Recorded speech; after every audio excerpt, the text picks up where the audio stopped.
All right, so let's talk about these MVP rankings real quick.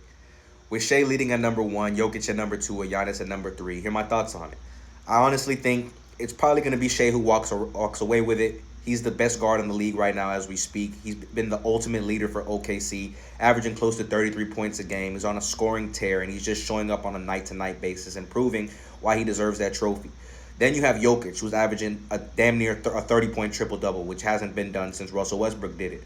So I think the issue with Jokic is that they're not going to reward him for it because of all the MVPs that he previously has. The voters are going to get voters fatigue, and they're going to feel like it's time for a new person to be the MVP of the league, which I don't necessarily think is fair because when I'm looking at the most valuable player of the NBA, I look at it and I say, if you were to take this player off the team, would this team still be able to compete on a consistent basis or even make the playoffs without this specific player?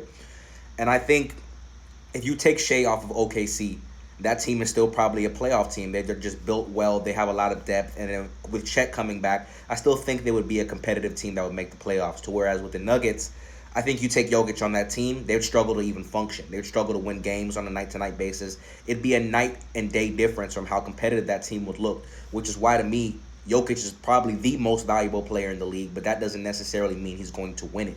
Then you have Giannis, who's having a tremendous individual season. His team just isn't winning enough games. They're at the fifth seed in the East. Although he's playing tremendously well, averaging over 30 a game, it's just not going to cut it when you're trying to compete against those other two guys. So I think it's a race between Shea and Jokic, but right now I'm probably leaning towards Shea's going to win it because I feel like the NBA's time, they're ready for a new MVP. So we'll see what happens.